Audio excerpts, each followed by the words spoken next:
हम इस वक्त खड़े हैं उत्तराखंड के सबसे मशहूर जो टाइगर रिजर्व पार्क है जिम कॉर्बेट के अंदर मौजूद है और हमारे साथ हैं जिप्सी एसोसिएशन के प्रेसिडेंट गिरीश धस्माना। यहाँ पर आमतौर पर जब पीक सीज़न होता है, जैसा कि इन दिनों अगर कोरोना वायरस या लॉकडाउन नहीं होता तो जिम कॉर्बेट के लिए माना जाता है कि गर्मियों के इन दिनों में बहुत ज़्यादा लोग यहाँ पर आते हैं और सफारी का मज़ा लेते हैं और अंदर जो भी जीव जंतु मिलते हैं उनको देखने जिप्सी से जाते हैं। लेकिन लॉकडाउन और कोरोना वायरस के बाद जो हालात पैदा हुए हैं उसके बाद यहाँ से सैलानी लगभग नदारद हैं। गिरीश जी, क्या हालात आपको नज़र आ रहे हैं लॉकडाउन के बाद, कैसा रहा? हम आपसे अगर जानना चाहें कि इस दौरान ये बीता जो 2-3 महीना गुजरे हैं, इन महीनों में कैसा रहा है? 17 मार्च से कॉर्बेट टाइगर रिजर्व बंद कर दिया गया। अफरा तफरी में न किसी LSC मीटिंग बिठाई, न किसी की मीटिंग बिठाई, न किसी को पूछा, एकदम से बंद कर दिया। अब जब कोरोना वायरस बहुत ज़्यादा फैला, जब नहीं था तब तो बंद कर दिया गया, जैसे ही ज़्यादा फैला वैसे ही खोल दिया गया। अभी 14 जून से इसको खोला गया है, लेकिन ये भी अफरा तफरी में खोला गया, सरकार की दबाव में खोला गया। और जब खोला गया उसके बाद अभी तक सिर्फ 11 गाड़ियाँ गई हैं, जबकि 800-900 गाड़ियाँ इस समय तक जानी चाहिए 5 दिन में। 14, 15, 16, 17, 18 5 दिन हो गए जिसमें 11 गाड़ी गई हैं, 10 बिजरानी और 1 ढेला में। लेकिन यहाँ पे टूरिस्ट और जगह जैसे रणथंभौर, बांधवगढ़ वगैरह वगैरह में सब जगह ये है कि जो पार्क घूमने आएगा, टाइगर प्रोजेक्ट घूमने आएगा, उसको स्पेशल पास इशू कर रहे हैं। लेकिन यहाँ पास इशू है ही नहीं। जो आएगा पहले 7 दिन क्वारंटीन रहेगा, उसके बाद वो सफारी कर सकता है यदि वो कोविड नेगेटिव हो तो। इस तरह की अफरा तफरी में खोला, एकदम से बिना कुछ सोचे समझे एकदम से खोल दिया गया पार्क, जिसमें कि हम बड़े क्षुब्ध हैं। अभी जब 14 तारीख को खोला गया और अचानक जब मैं यहाँ आया उत्तराखंड, उसके बाद 14 तारीख को पता चला कि यहाँ पर जिम कॉर्बेट को खोल दिया गया है, तो क्या उसके बाद जो लोकल टूरिस्ट हैं, जैसे रामनगर के आसपास के जो काशीपुर के हैं या बाकी आसपास के लोग हैं, क्या वही लोग आ रहे हैं या और भी किसी तरह बाहर के लोग आ पा रहे हैं, या ये रिस्क लेके कि हम 7 दिन 14 दिन क्वारंटीन रहेंगे और हम अगर ये घूमना चाहते हैं टाइगर रिजर्व, ऐसे कोई आए क्या?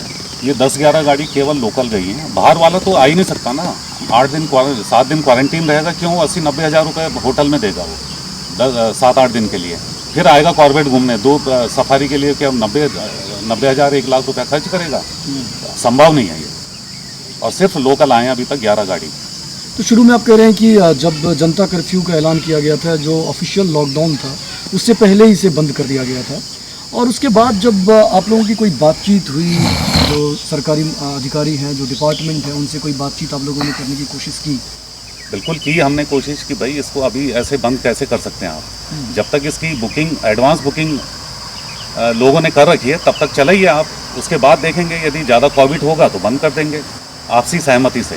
लेकिन कब तक का लगभग एडवांस बुकिंग? अगर मैं मई 14 तक एडवांस बुकिंग थी। 17 मार्च को, अच्छा 17 मार्च को जब बंद हुआ ये, तो तब से 14 मई तक एडवांस बुकिंग थी इसमें, और सारा फुल था, सब जगह फुल था। लेकिन ये बंद कर दिया गया। अब शायद पैसा आना शुरू अब हुआ है जिसकी एडवांस बुकिंग थी। उनको सबको पैसे आप लोगों ने वापस किए जिनकी बुकिंग थी? जो लोग इनसे संबंधित लोग हैं, जैसे टैक्सी की बुकिंग तो पहले से नहीं होती होगी आमतौर पे, वो तो यहाँ के नहीं, आमतौर पे टैक्सी की बुकिंग कोई एडवांस नहीं करता, सिर्फ बोल देता है कि मैं आपकी टैक्सी ले जाऊँगा, बस। बाकी तो ये जो एडवांस बुकिंग जो रूम की हुई हैं, सफारीज़ हुई हैं, उनकी करीबन 5-6 दिन से पैसे वापस आने शुरू हो गए हैं। वापस आने मतलब कि फिर से वो लोग वापस आना चाहते हैं या पैसे नहीं, उन लोगों ने लौटाने शुरू किए? जो ट्रैवल एजेंट हैं, जिप्सी वाले हैं, लोकल लोग, हम लोग अक्सर परमिट काटते हैं, तो वो पैसे सबके वापस आ रहे हैं। इवन टूरिस्ट ने जो अपने आप परमिट काटा होगा वो भी वापस आ रहे हैं। अच्छा, अभी जब ये 14 जून को खोला गया, इसके बाद आप लोगों की क्या डिमांड है, क्या आपकी बातचीत हुई है, कैसे इस पूरे डिसीजन को देखते हैं आप? हमारी डिमांड तो यही थी कि 14 दिन का, वो 7 दिन का क्वारंटीन हटाया जाए तो टूरिस्ट आएगा। दिल्ली और ये गुड़गांव, गाजियाबाद, मेरठ वाले खुद बोल रहे हैं कि यदि इस चीज़ को हटा दिया जाए, क्वारंटीन हटा दिया जाए, तो हम आने के लिए तैयार हैं। लेकिन सरकार सुनी नहीं रही है इस बारे में। लेकिन जो सरकार का कहना है कि अगर उसमें कोई पॉजिटिव व्यक्ति आ गया तो उसके बाद जो लोग इस इंडस्ट्री से जुड़े हुए हैं उनको भी और ज़्यादा नुकसान हो सकता है, जान पे आ सकती है, स्वास्थ्य का मामला हो सकता है। इसको लेकर कोई बीच का रास्ता, कोई डायलॉग आप लोग कर रहे हैं क्या? ये तो बहुत सोचनीय विषय है। हमने जब ये खोला था 14 तारीख में तो बोल दिया था यदि एक भी कोविड वाला अंदर घूम गया तो सारा पार्क ख़त्म हो जाएगा हमारा। वो अभी तो कुछ दिन के लिए बंद हुआ है, तो ये 2-3 साल के लिए आप इसको बंद कर देंगे यदि कोविड वाला अंदर घूम गया तो। अब दूसरी दुविधा यह है कि गेट, ये आप सामने देख रहे हैं गेट, यहाँ से आदमी बैठेगा 4 घंटे बाद यहीं पे वॉशरूम यूज़ करेगा, बाकी कहीं नहीं उतरेगा वो। क्या ये संभव है? नहीं। 4 घंटे तक वो वॉशरूम ही नहीं जाएगा तो क्यों, मतलब इस तरह की प्रतिबंध में क्यों जाएगा आदमी? अभी मतलब आप ये करेंगे, अभी नियम जो बनाया गया उसमें जिप्सी में जो लोग अंदर जा रहे हैं वो बाहर नीचे कहीं उतर नहीं सकते अंदर में?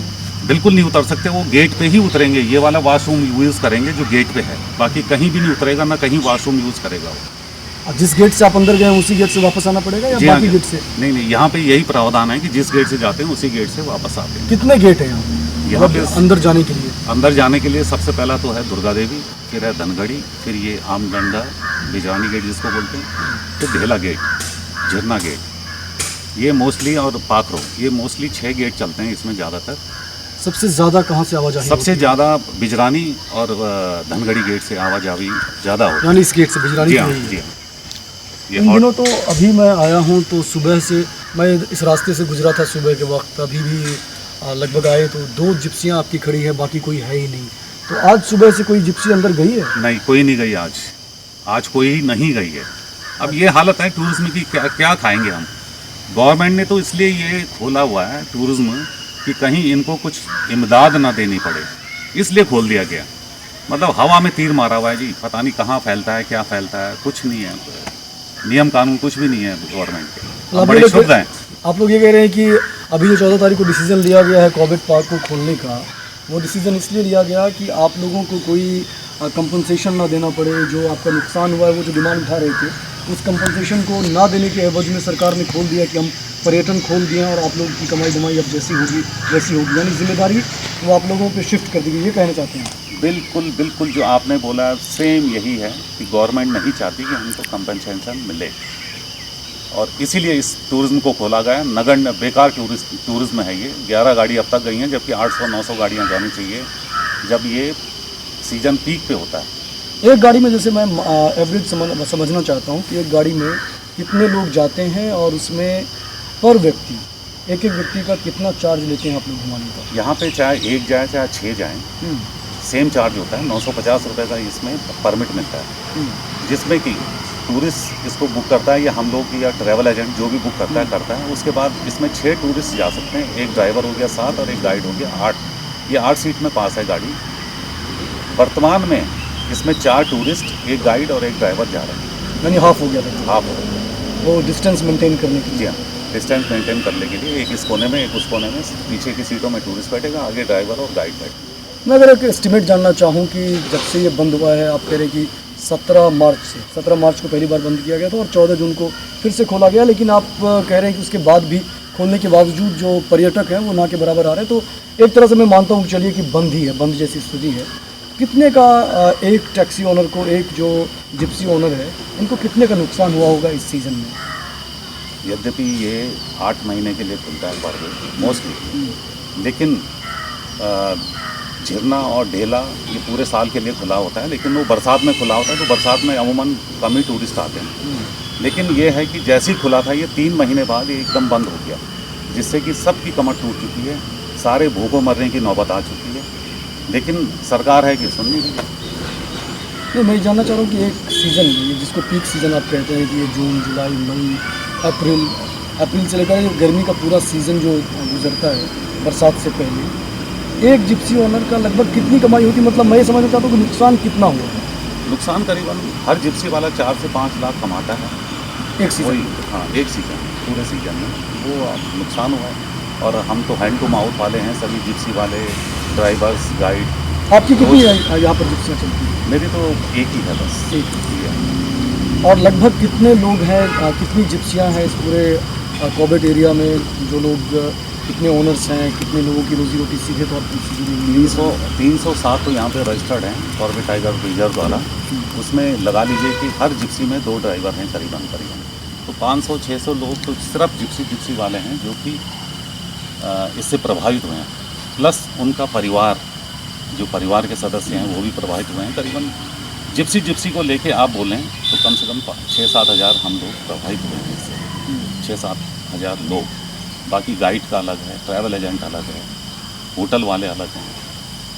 सब जगह मतलब पूरा विनाश की ओर चला गया ये टूर पर्यटन हमारे रामनगर में, कॉर्बेट में खासकर। अभी जब मैं आया तो गेट के जब अंदर आया तो एक गड्ढा टाइप का बना हुआ था, जिसको आप कह रहे थे कि ये टायर को सैनिटाइज करने के लिए बनाया गया है, ताकि जो बाहर से गाड़ियाँ आती हैं, जो जिप्सी आती है, वो कोविड-19 के बाद उसमें कोई वायरस ना रहे, इन्फेक्शन ना रहे। इस तरह की व्यवस्था तो मैंने देखी, लेकिन जब ये ऑफिशियली ये गेट खुला हुआ है और सरकार ये मान रही है कि इसमें अभी पर्यटकों की एंट्री हो सकती है, उसके बावजूद यहाँ पर कोई अधिकारी तो मुझे एक भी नहीं दिख रहे हैं अभी तक। और आपने कहा कि अभी इससे आगे जाना प्रतिबंधित है, तो फिलहाल क्या नहीं है, कोई टाइमिंग है सुबह शाम का या कैसे इसको करते हैं? जी हाँ, सुबह 7 बजे गाड़ी एंट्री होती है और 11 बजे गेट आउट करेगी। शाम के टाइम में 2:30 बजे से 6:30 बजे तक सफारी होती है।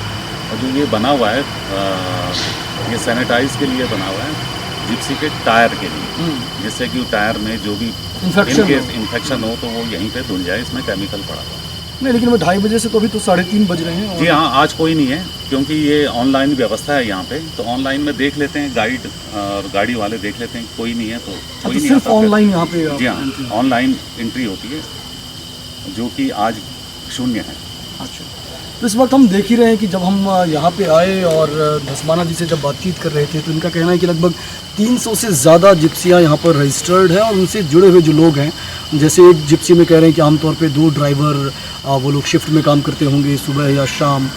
तो ऑफिशियली सरकार ने यहाँ पर 14 तारीख से जिम कॉर्बेट पार्क को खोल दिया है, लेकिन सुबह आइए या शाम आइए, ले दे के गिनती के एक आध जिप्सी अंदर जाती है, वरना ना के बराबर यहाँ कोई आवाजाही दिख नहीं रही है। जिप्सी भी एक खड़ी है, एक पीछे की तरफ खड़ी है। तो इस गेट पे इस सीज़न में आमतौर पे जब बहुत सारी जिप्सियाँ कतार में खड़ी होती है और यहाँ से लेकर आगे का रास्ता जो है, मैं कई बार यहाँ पर आ चुका हूँ, उस लिहाज से मैं बता सकता हूँ कि हमेशा मैंने देखा है कि जिप्सियाँ लाइन में खड़ी रहती है। अभी एक भी जिप्सी उस तरह से नज़र नहीं आ रही है। तो पर्यटन को लेकर जो हम सीरीज़ कर रहे हैं उसमें अभी हम आपको समझाने की कोशिश कर रहे थे कि जिम कॉर्बेट में जो जिप्सियाँ चलती है उनसे वे जुड़े हुए लोगों की क्या स्थिति। हम आगे और भी लोगों से बातचीत करेंगे। आप देखते रहिए एशियाविल हिंदी और इस वीडियो को शेयर करना, लाइक करना और हमारे चैनल को सब्सक्राइब करना ना भूलें। नमस्कार।